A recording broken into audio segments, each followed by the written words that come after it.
ভারত কিন্তু এবার পাকিস্তানের পুরো আত্মায় ঘাত মেরেছে। কেন জানেন? পাকিস্তান হচ্ছে যে জঙ্গিদের সবথেকে আশ্রয়স্থল জায়গা। তো সেই পাকিস্তানে টেরোরিস্টদের তৈরি করা হয়, টেরোরিস্টদের পালন করা হয়, টেরোরিস্টদের ট্রেনিং দেওয়া হয়, শিক্ষা দেওয়া হয়। ঠিক আছে? সব রকমের কিন্তু ফ্যাসিলিটি বা সব রকমের যত যুদ্ধ কৌশল কিন্তু সেই পাকিস্তানে কিন্তু এই টেরোরিস্টদের দেওয়া হয়। আর আপনারা শুনছেন যে অনেক মসজিদের উপর পড়েছে।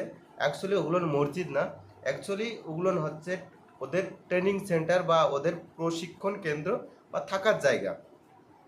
তো সেই সব কিন্তু ভারত পুরো একদম ধ্বংস করে দিয়েছে। আর তাছাড়াও এই যে বাংলাদেশের একজন মাসুদ আজহার নামে কি একজন জঙ্গি না টেরোরিস্ট আছে, ওনার কিন্তু পুরো ফ্যামিলি মারা গেছে। প্লাস এরকম যত টেরোরিস্ট ছিল তাদের কিন্তু অনেক কমান্ডার মারা গেছে বা অনেক টেরোরিস্ট মারা গেছে। নাই নাই করে সাত জায়গা না আট জায়গা 9 জায়গায় অ্যাটাক করেছে। 9 জায়গার মধ্যে ধরা যাচ্ছে প্রায় 200-300 মানুষ তারা কিন্তু মারা গেছে। এই যে 200-300 মানুষ, এদের কিন্তু ট্রেনিং দিতে অনেক টাইম লেগেছে, তাদের খাইয়ে পড়িয়ে মানুষ করতে কিন্তু অনেক টাইম লেগেছে পাকিস্তান সরকারের। তো আর তাছাড়াও এই যে টেরোরিস্ট তাদের যে পরিবার মারা গেছে তাদের কিন্তু শোক দুঃখ এখন খুব, তারা সেটা ভাষায় প্রকাশ করতে পারছে না বা কিছু মুখ দিয়ে বলার ক্ষমতা তাদের হারিয়ে ফেলেছে। তো সেই প্রতিঘাত কিন্তু ভারতের উপর 100-এ 100 নেবে তারা, যে কায়দায় হোক তারা কিন্তু সেই প্রতিঘাত কিন্তু নেবেই। এরা নেওয়ার জন্য প্রস্তুত, তারা সে ডাইরেক্টলি হোক আর ইনডাইরেক্টলি হোক এমনভাবে প্রতিশোধ কিন্তু ভারতের উপর দিয়ে নেবে, সে আজকে হোক আর 5 বছর পরে হোক। সেটা কিন্তু আমাদের দেশের জনসাধারণ বা সরকারের কিন্তু চোখের জল ফেলতে বাধ্য। কারণ জঙ্গিরা কখনো কোনো মিশন চালালে সেই মিশন তারা নিজেরা নিজেদের জীবন ত্যাগ করবে, কিন্তু মিশন কমপ্লিট করা তাদের রুলস বা তারা করবে সেই মিশন। এবার পাকিস্তান, অনেকে বলছে যে পাকিস্তান যুদ্ধ করলে ভারতের সাথে 4 দিন 5 দিনে বেশি টিকতে পারবে না। আপনার ভুল ধারণা, আপনি হচ্ছে মূর্খ। মূর্খ না হলে এরকম ধরনের কথা আপনার সাজায় না। আপনি রাশিয়া আর ইউক্রেনের যুদ্ধ দেখেছেন? ইউক্রেনের কি আছে? কিছু নেই, খেতে পায় না, চাষের উপর নির্ভরশীল সেই দেশটা। সেই দেশ আজ রাশিয়া এত বড় দ্বিতীয় বৃহত্তম দেশ, শক্তিশালী দেশ, সেই দেশের সাথে যুদ্ধ করে বছরের পর বছর টিকে রয়ে গেছে।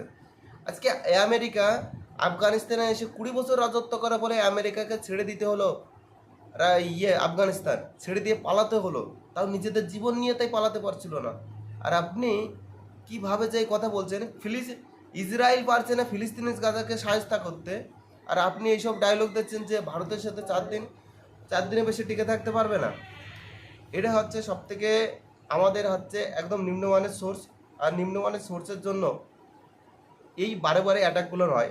আমাদের দেশের ইন্টেলিজেন্ট কিন্তু বারে বারে ব্যর্থতা নিজেদের প্রমাণ করেছেন। আপনি যতগুলো অ্যাটাক দেখবেন পাকিস্তান থেকে, যে টেরোরিস্টরা ভারতের মধ্যে যে অ্যাটাকগুলো করেছে যে সালে, সবগুলো আমাদের ভারতবর্ষের ইন্টেলিজেন্টের ফেলের কারণে, ইন্টেলিজেন্ট ঠিক মতন খবর দিতে পারেনি তারা। ঠিক আছে? যে গোয়েন্দা সংস্থা আছে তারা ঠিক মতন সেই খবরটা কভার করতে পারেনি, আর যার জন্য এসব বড় বড় দুর্ঘটনা করেছে। তা আপনি কি করে ভাবছেন যে এর পরেও যে তারা সেই ঠিক মতন তথ্য রাখতে পারবে? যে ইন্টেলিজেন্স আছে বা যে গোয়েন্দা সংস্থা আছে তারা যে ঠিক মতন তথ্য রাখতে পারবে, আপনি কি করে ভাবছেন? আপনার ভাবার কোনো এখানে কথাই আসে না। ঠিক আছে? আপনার ভাবার কোনো কথাই আসে না।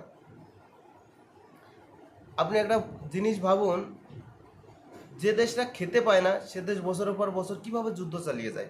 এটা সবথেকে বড় পয়েন্ট। এটা আপনি, আপনার যেমন বন্ধু দেশ আছে, পাকিস্তানেরও বন্ধু দেশ আছে। হয়তো সব দেশ কোনো দেশের মুখের সামনে সিধাভাবে কোনো কথা বলতে চায় না, কিন্তু পিছনে কিন্তু পাকিস্তানকে সাহায্য লোক অনেক আছে।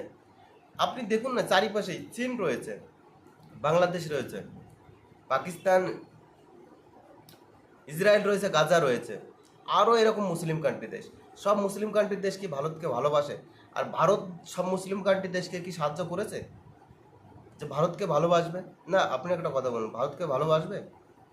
তো এইরকম পরিস্থিতি, পলিটিক্সটা এরকম। ঠিক আছে? আপনি একটা জিনিস দেখবেন, যখন রাশিয়া আর ইউক্রেনের মধ্যে যুদ্ধ হয়, এদিক পাকিস্তান রাশিয়ার কাছে ভিক্ষে চেতে গেছে, ঠিক আছে, আর এদিকতে ইউক্রেনকে পাকিস্তান সাহায্য করছে। তা পলিটিক্সটা এরকম, ঠিক আছে। তো আপনার কাছে ভালো থাকবে কিন্তু তলা দেখে ওকে সাহায্য করবে। তো সবসময় শুধু একতরফা ভাবলে হবে না যে আমার দেশে অস্ত্র আছে, আচ্ছা আমার দেশে অস্ত্র আছে, গোলা বারুদ আছে, আমার দেশে সব কিছু স্ট্রং, আমি ভেবে নিলাম কত দিনের, 4 বছর 5 বছর চালাতে পারবে, হাইস্ট হলে 1 মাস চালাতে পারবে, তার বেশি না। 1 মাস যুদ্ধ করার ক্ষমতা ভারতবর্ষ রাখে, তার বেশি না। সেনি পাকিস্তান 4 দিন, তাই বলে মনে করবেন না যে পাকিস্তান আপনার 4 দিনই শেষ হয়ে যাবে বা 4 দিন পরে আর আপনার সাথে যুদ্ধ করবে না, এটা কোনো সময় ভাববেন না। কারণ তাকে যে সাহায্য করবে, তার চারিপাশের লোকগুলো গোপনে সাহায্য করবে, সেই সাহায্য দিয়েই সে চালিয়ে দেবে। আপনি ইউক্রেনে দেখেছেন যে সেই জায়গার ছোট ছোট সেই জায়গার যেসব পরিবাররা আছে তারা বোতল বোমা বানাইছে, বোতল বোমা বানায় ওরা রাশিয়ার সাথে যুদ্ধ করছে, বোতল বোমা বানায় রাশিয়ার সাথে যুদ্ধ করছে। তারপর এদিকে পাকিস্তান যে জায়গা, ফুটে বেরোয় বাচ্চারা ভারতকে হুমকি দেয়, ফুটে বেরোয় ভারতকে হুমকি দেয়। তারপরে ওরা ছোটবেলার থেকেই বোম বানাতে জানে, ওরা ছোটবেলার থেকেই বন্দুক বানাতে জানে, ওরা ছোটবেলার থেকেই বন্দুক চালানো জানে। আমাদের দেশের ছেলেপেলের কি ওইসব শিক্ষা আছে? আমাদের দেশের ছেলেপেলের অন্য দিক শিক্ষা আছে, কিন্তু ওইসব শিক্ষা নেই। অতএব তারা কিন্তু কমে ছেড়ে দেবে না, তারা কিন্তু কমে ছেড়ে দেবে না, এটা মনে রাখতে হবে। যেভাবেই হোক তারা একটা কিছু করবেই।